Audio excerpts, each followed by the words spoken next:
Olá pessoal, Diego Espigolon aqui falando, sejam bem-vindos. Hoje, presença ilustre aqui da fisioterapeuta da Seleção Brasileira de Karatê, Charline Hartz, está aqui com a gente vai falar um pouquinho sobre fisioterapia e esporte de alto rendimento, mais especificamente, obviamente, do Karatê. Antes de passar a bola para a Charline, você que está assistindo o canal e ainda não se inscreveu, inscreva-se. Deixe seu like ao final do vídeo se você gostou, compartilhe, ative aí o sininho para receber as notificações toda vez que o vídeo novo for postado, tá bom? Charline, obrigado mais uma vez por estar aqui atendendo aos meus pedidos, né, que são inúmeros. Bom, pessoal, a Charline, para quem não conhece, ela que é formada em fisioterapia, com mestrado e doutorado na área das ciências do movimento humano. Ela que tem contribuído enormemente aí para o Karatê do Brasil já há algum tempo. Então eu achei que nada mais justo, produtivo para o Karatê do Brasil do que trazer a Charline para essa série de entrevistas dentro do meu canal para falar um pouquinho sobre a fisioterapia e o Karatê, tá bom? Então, mais uma vez, obrigado, Charline. Vou passar um pouquinho para a Charline. Gostaria, Charline, que você passasse para o público. Tenho certeza que esse vídeo vai atingir aí diversos estados do nosso Brasil. Falar um pouquinho sobre a sua história, a sua ligação também com o esporte de alto rendimento, que eu sei que vem antes aí do Karatê, e falar um pouquinho sobre o aspecto da importância da fisioterapia para o esporte de alto rendimento e, claro, para o Karatê também. Legal, obrigado primeiro, Diego, pelo convite de estar aqui com vocês. Primeiramente aí um oi para todo mundo que está assistindo a gente, que está acompanhando a série de encontros aí que você está fazendo. Muito legal, né, essa iniciativa, porque a gente sempre discutia isso, né, enquanto colegas de trabalho, a importância da gente também disseminar essas nossas experiências que a gente vem tendo aí ao longo dos últimos anos com o Karatê, a importância de divulgar um pouco mais todo esse trabalho, né, que a gente conseguiu aí desenvolver nos últimos anos e essa experiência de fato nesse ciclo olímpico, nessa questão muito próxima do alto rendimento mesmo, né. Então, obrigado pelo convite, né, todo mundo que está assistindo a gente aí. Bom, primeiro eu vou respondendo então, vou falar sobre a minha história. Eu sempre costumo falar isso, porque depois que eu comecei a trabalhar com Karatê e até hoje, quando eu vou nos eventos, eu falo, acho que eu sou a única pessoa que trabalha com Karatê que nunca fez Karatê. Verdade. Então eu não sou, né, hoje eu moro em São Paulo, mas eu não sou paulista, eu sou gaúcha, nasci no Rio Grande do Sul e lá me desenvolvi dentro do esporte com a modalidade de handball. Né? Aliás, ela é da cidade de Nova Hartz, que leva o sobrenome dela, né? Uma cidade super pequena, né, Charline? Super pequena. E eu tenho algumas amigas que falam assim, é mentira, essa cidade nem existe no mapa. Não, mas existe, tá, gente? É uma cidade pequena e existe. Então, eu comecei muito jovem também, sempre pratiquei esporte na escola. E eu sempre fui grande, né? Então, com 12 anos eu já tinha essa altura. E aí, comecei a fazer handball, me desenvolvi bastante nessa modalidade e caminhei pro alto rendimento ali, né, dentro dessa modalidade. Depois fiz a faculdade, me formei, aí eu vim para São Paulo e aí que eu comecei de fato a trabalhar com esporte em Piracicaba, né. Eu tive a oportunidade de começar trabalhando com o handball, que era a equipe que eu jogava na época. Depois fui me desenvolvendo com outras modalidades também, junto à prefeitura de Piracicaba, e aí que comecei a trabalhar com o Karatê na época, né, 2014. Foi a primeira, né, participação que a gente teve juntos, especialmente com o Karatê. E depois disso a gente continuou, né, um trabalho longo. Inclusive, Charline, se me permite aí, desculpa a interrupção, mas a Charline começou a desenvolver um trabalho conosco, né, com a equipe de alto rendimento de Karatê de Piracicaba em 2014. Foi quando ela começou a fazer um trabalho muito bacana, especificamente também aqui com a Natália e com a Hernani, além de outros atletas da nossa equipe na época. E digo que ela foi uma peça super importante, inclusive, na construção de alguns dos resultados dos Jogos Pan-Americanos de Toronto 2015. Porque eu me lembro que na época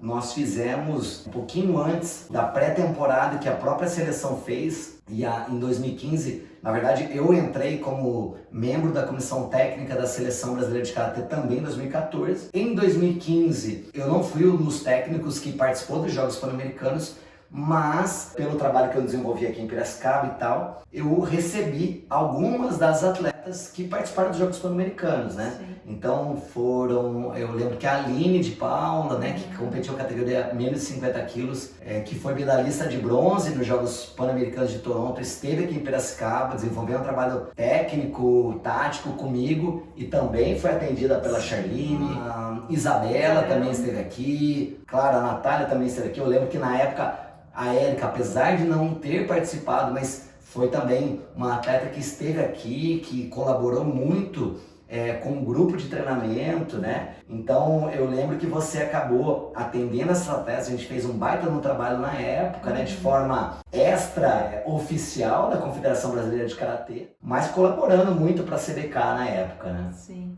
E inclusive foi um marco, né, pra gente, porque foi depois desse bom momento, inclusive, que começaram a surgir as oportunidades pra gente junto à CBK, né? Sim. Então lembro também bastante desse marco. E dali pra frente, né, fui picada pelo Karatê, a gente começou a ter bons resultados, não só nos Jogos Pan, mas a gente começou a ter resultados em World Games, Sul-Americano, Exatamente. E aí esse trabalho só se desenvolveu. Fluiu, né? Então, acho que é isso, né? Sim. Assim que foi a minha trajetória. Então, sua chegada ao Karatê, né? Chegada ao Karatê. E aí eu me recordo, né, falando de uma forma aí cronológica, você falou 2014, a gente falou 2015, e esse trabalho continuou, e eu me recordo que na época nós tínhamos um trabalho muito sólido com o Karatê, uma ligação forte com a Secretaria de Esportes aqui de Piracicaba também, né? Tínhamos diversos atletas aqui que figuravam ali na Seleção Brasileira de Karatê, tanto no sênior, mas diversos deles também na base, né? E aí eu me recordo que em 2017 foi o momento que a Confederação Brasileira de Karatê passou pela primeira gestão do professor Luiz Carlos, e a gente ali em 2017, o professor Luiz Carlos foi reeleito, e a gente iniciou uma nova gestão. E me recordo que o professor William Cardoso, né, o diretor técnico da CBK, se reuniu comigo, com o professor Ricardo Aguiar, com o professor Ulisses, de Sergipe, e com o professor Vanderlei, de Santa Catarina, e juntos nós conversamos, e o professor Luiz Carlos, juntamente com o diretor técnico William, nos convidou para uma nova fase da Confederação Brasileira de Karatê no aspecto técnico, e aí ali foram feitas algumas divisões nas coordenações da seleção, e foi naquele momento que eu assumi a Seleção Brasileira de Karatê Sênior Feminina, de comitê feminina. Nesse momento que eu, conversando com o diretor técnico, né, com o William Cardoso, demonstrei a minha intenção em trazer a Charline para dentro da seleção de forma oficial, mais especificamente da Seleção Brasileira Feminina Sênior de comitê, e ele prontamente atendeu e entendeu a nossa proposta. Foi ali que a gente começou a implantar de uma forma mais sistematizada a questão do aspecto preventivo, né, da fisioterapia preventiva. Gostaria muito que você falasse um pouquinho sobre isso, sobre o protocolo que foi feito na época, e a gente levou essa informação para a seleção feminina, e isso começou a ser implantado dentro da seleção feminina, inclusive, claro, com a colaboração da Charline, demonstrando e mostrando a importância dessa questão para uma seleção brasileira, para os atletas, no caso, né, para as atletas de alto rendimento. E eu gostaria muito que a Charline falasse um pouquinho sobre essa proposta, essas sugestões. Esse protocolo foi criado e colocado aí para a seleção feminina na época, né? Esse foi um ponto assim. Eu lembro que quando a gente começou a conversar sobre isso, né, a gente já tinha um certo trabalho, como a gente falou, desenvolvendo um trabalho coletivo ali dentro da cidade de Piracicaba, com o Karatê de Piracicaba. E quando surgiu o convite para a seleção feminina na época, a primeira coisa que a gente falou foi isso, né?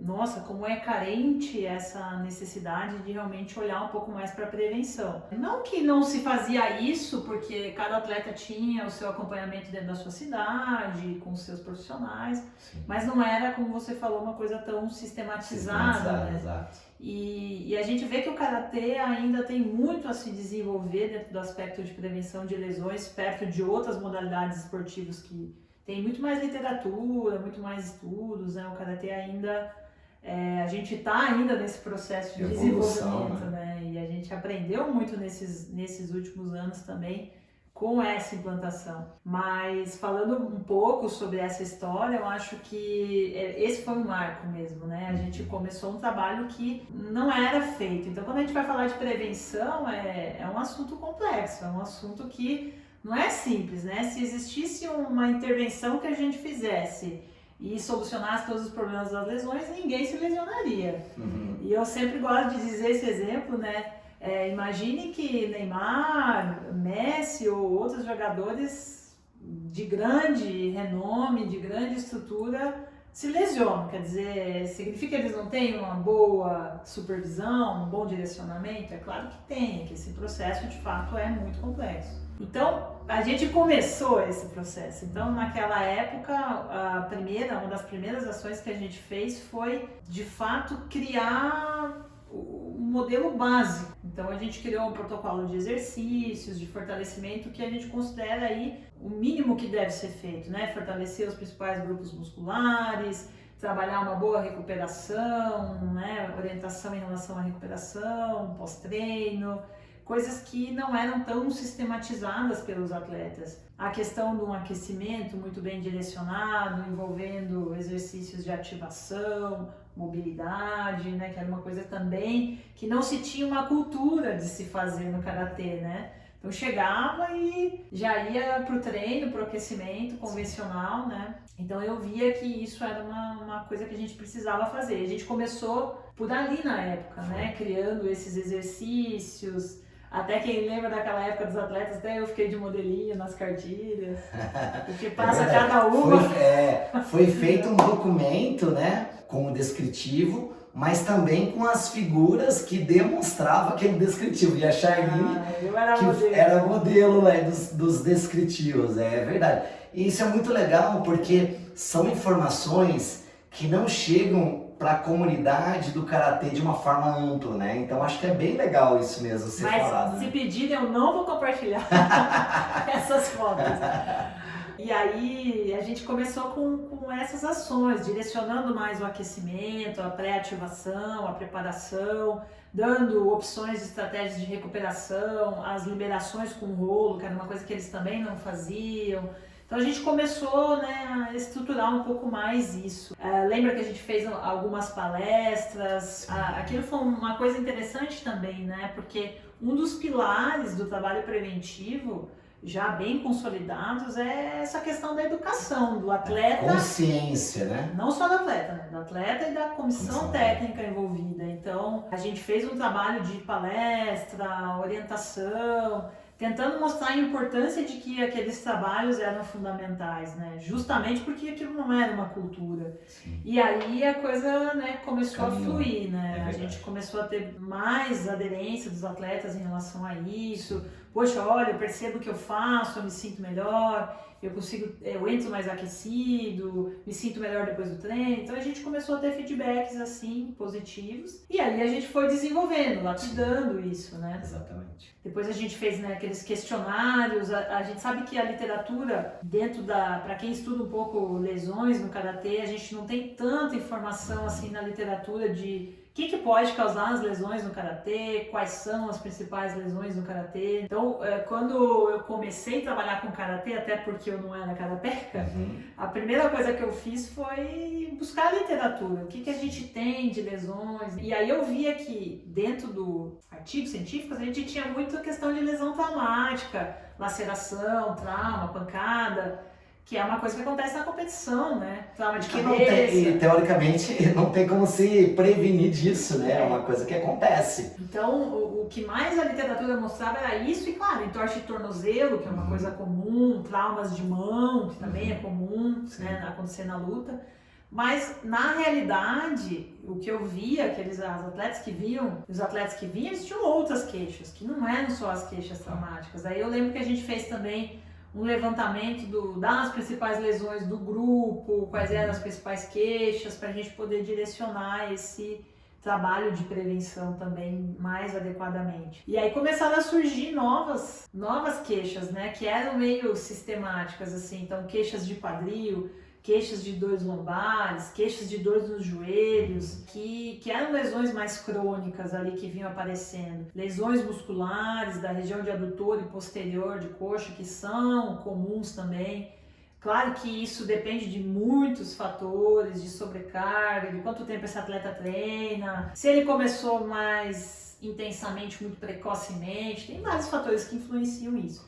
Mas a gente começou a ver esse padrão também de lesões. E aí a gente foi aprimorando esse trabalho, até o ponto que a gente chegou no final, que era um trabalho de monitoramento mais individualizado, que envolvia toda a comissão técnica. E aí eu vou aproveitar o gancho da Charline, e aí a importância da gente ter profissionais envolvidos dentro da comissão técnica da CBK, da Seleção Brasileira de Karatê, que tem a prática, mas também tem esse conhecimento científico, acadêmico, teórico. E eu me recordo, não é raro nós ouvirmos relatos de atletas que pararam